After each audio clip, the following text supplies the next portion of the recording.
Study IQ IAS, आपका selection हमारा mission. नमस्कार दोस्तों, कुछ समय पहले आपको ध्यान होगा यूजीसी की इक्विटी गाइडलाइंस आती हैं। उन इक्विटी गाइडलाइंस के अंतर्गत जो हायर एजुकेशनल इंस्टीट्यूट्स हैं, जो यूनिवर्सिटीज हैं, वहां पर भेदभाव को समाप्त करने के लिए SC, ST और OBC कैटेगरी के छात्रों के लिए प्रोटेक्शन हेतु कई सारे नियम लाए गए। परिणाम क्या हुआ? परिणाम यह हुआ कि पूरे देश में इसको लेकर विरोध प्रदर्शन हुए, सुप्रीम कोर्ट तक मामला गया और सुप्रीम कोर्ट ने इस पर स्टे लगा दिया। अभी क्या स्थिति है? अभी स्थिति यह है कि अब SC, ST और OBC वर्ग के छात्र उन्हीं गाइडलाइंस को लागू कराने के लिए विरोध प्रदर्शन कर रहे हैं अलग अलग विश्वविद्यालयों में। पता नहीं सरकार ने इस घटनाक्रम से क्या सीखा, लेकिन सरकार ने अभी एक और योजना लागू की है। उस योजना को ध्यान से देखिए। मिनिस्ट्री ऑफ सोशल जस्टिस और एम्पावरमेंट के अंतर्गत यह लॉन्च की गई है। 4 फरवरी 2026 का PIB का नोटिफिकेशन है ये, जिसमें फ्री कोचिंग स्कीम है for SC and OBC student, यानी कि अनुसूचित जाति और अन्य पिछड़ा वर्ग के छात्रों के लिए और PM केयर्स चिल्ड्रन के लिए यह फ्री कोचिंग इनिशिएटिव शुरू किया गया है, जिसके अंतर्गत करीब 15,000 छात्रों को मुफ्त कोचिंग दी जाएगी।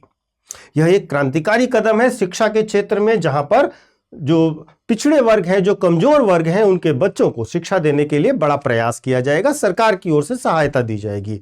एक बड़े इंस्टीट्यूट के साथ इसके लिए टाई अप भी किया गया है।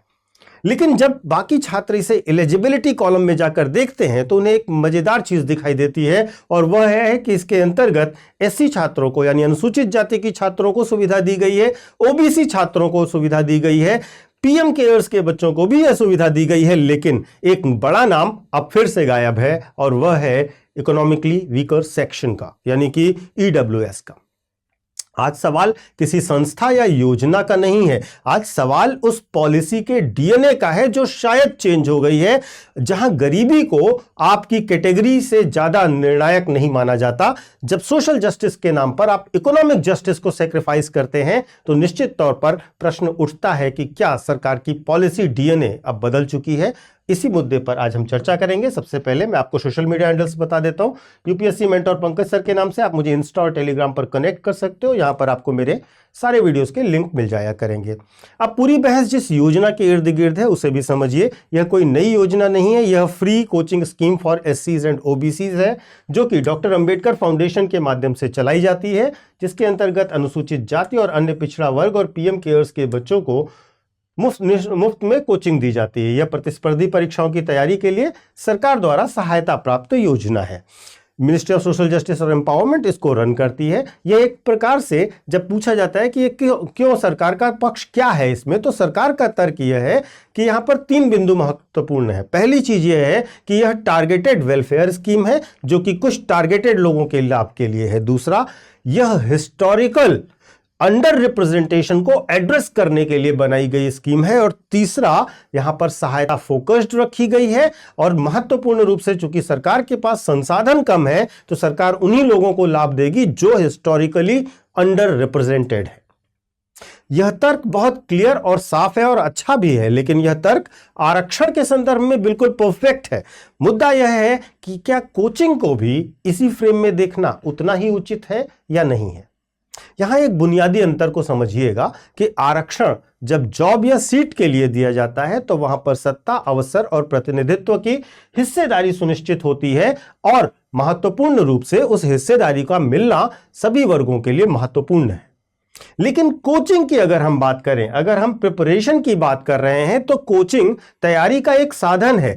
यह लेवल प्लेइंग फील्ड बनाने का एक प्रयास होता है। जब आप नौकरी या सीट में आरक्षण देते हैं तो आप ऐतिहासिक अन्याय को सुधार रहे होते हैं, लेकिन जब आप तैयारी की सुविधा किसी गरीब छात्र को सिर्फ इसलिए नहीं देते क्योंकि वह गरीब है और जनरल कैटेगरी में पैदा हुआ है, तो आप एक नया और वर्तमान में एक नए टाइप का अन्याय पैदा कर रहे होते हैं।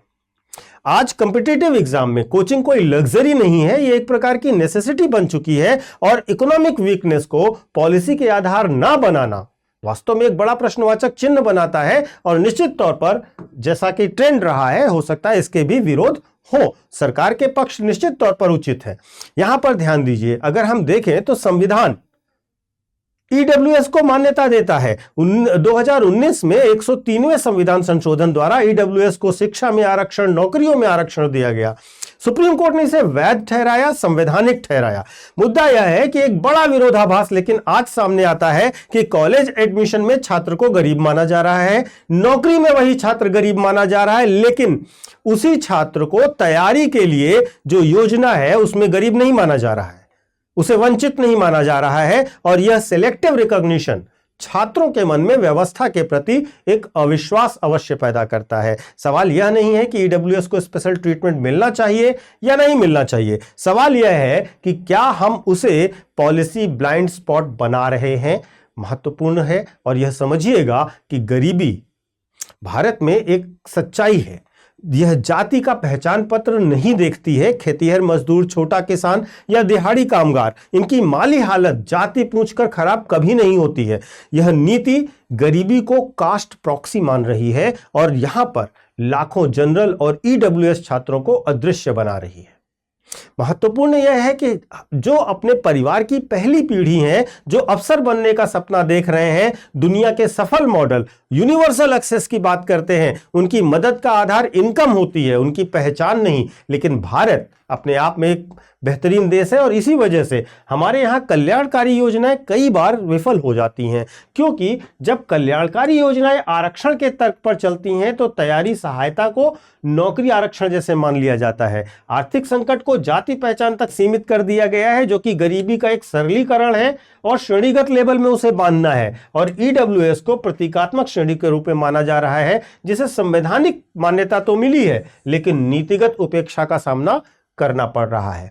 समाधान क्या है इस समस्या का? तो मुद्दा यह है कि समाधान अगर आप करना चाहें तो समाधान है बैलेंस, यानी कि इनकम और कैटेगरी का एक हाइब्रिड मॉडल होना चाहिए। एससी, एसटी, ओबीसी को निसंदेह प्राथमिकता और आरक्षण मिलने ही चाहिए, लेकिन आय को भी पात्रता का आधार होना चाहिए। गरीबों के लिए दरवाजे बंद नहीं होने चाहिए। दूसरा, जो टीयर्ड सपोर्ट सिस्टम है उसका डेवलपमेंट होना चाहिए। सबसे गरीब चाहे वह किसी भी वर्ग का हो, उसे हर प्रकार की कल्याणकारी योजनाओं में प्राथमिकता मिलनी चाहिए। तीसरा, कैपेसिटी बिल्डिंग का विस्तार होना चाहिए। वेलफेयर सिर्फ एडमिशन तक सीमित नहीं हो, प्रिपरेशन और स्किल बिल्डिंग में भी उस पर ध्यान देना चाहिए। अगर इस प्रकार से प्रयास किए जाएंगे तो निश्चित तौर पर आप उम्मीद कर सकते हैं समानता की और भविष्य में बेहतर समाज की। देखिए, आखिरी सवाल यह भी है कि क्या शिक्षा सच में समानता लाने का सबसे बड़ा हथियार है? और अगर यह हथियार वास्तव में समानता लाने का सबसे बड़ा हथियार है तो उस हथियार तक की पहुंच की दौड़ में कुछ छात्रों के पैर क्यों बांधे जाते हैं?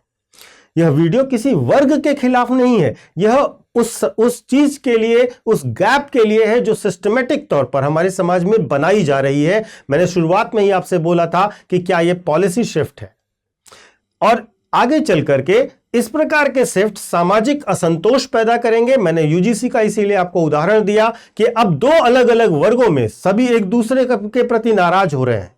अगर यह ऐसी गाइडलाइंस नहीं जारी की जाती तो शायद जो समन्वय और शांति और व्यवस्था थी वह उसके साथ कोई छेड़छाड़ नहीं होती। तो आगे चल करके आप ये ध्यान दीजिएगा कि ऐसी चीजें सामाजिक असंतोष पैदा करेंगी। जब न्याय सिलेक्टिव होगा तो अन्याय साइलेंट नहीं रहेगा। यह आप क्या सोचते हैं कि क्या मुफ्त कोचिंग जैसी योजनाओं में ईडब्ल्यूएस को शामिल किया जाना चाहिए या नहीं किया जाना चाहिए? और क्या आर्थिक स्थिति को नीति का आधार बनाया जाना चाहिए या नहीं? और तीसरी और सबसे बड़ी बात, अपनी कमेंट में राय अवश्य दीजिएगा कि आप इस मुद्दे पर क्या विचार रखते हैं, क्योंकि नीतियां तभी बदलती हैं जब सवाल पूछना बंद नहीं होता। आप रेगुलरली क्वेश्चन पूछते हैं। तो इस मुद्दे पर अपनी राय अवश्य दीजिएगा। एक छोटा सा अनाउंसमेंट उन बच्चों के लिए जो P2I फाउंडेशन बैच में हमारे साथ जुड़ना चाहते हैं, 2027 या 2028 के बैच में, अथवा 2026 में प्रीलिम्स देने जा रहे हैं, उन सब के लिए हमारे बैचेस हिंदी, इंग्लिश और इंग्लिश माध्यम में उपलब्ध हैं। इन बैचेस के साथ सबसे बड़ी बात यह है कि इस समय रैंक बूस्टर सेल चल रही है हमारे यहाँ, जिसके अंतर्गत आपको सभी कोर्सेज पर 50% ऑफ दिया जा रहा है। यह बहुत लिमिटेड टाइम का ऑफर है, इसको जल्द से जल्द ज्वाइन कीजिए। 50% ऑफ आपको हर एक बैच पर मिलेगा, हर एक मीडियम पर मिलेगा। ध्यान रखिएगा, यह कब मिलेगा? जब आप PK लाइव कोड का इस्तेमाल करेंगे। यह कोड याद रखिएगा, जब भी आप स्टडी IQ से कोई भी कोर्स लें तो PK लाइव कोड को अवश्य लगाइएगा। Thank you so much. Study IQ IAS, आपका सिलेक्शन हमारा मिशन।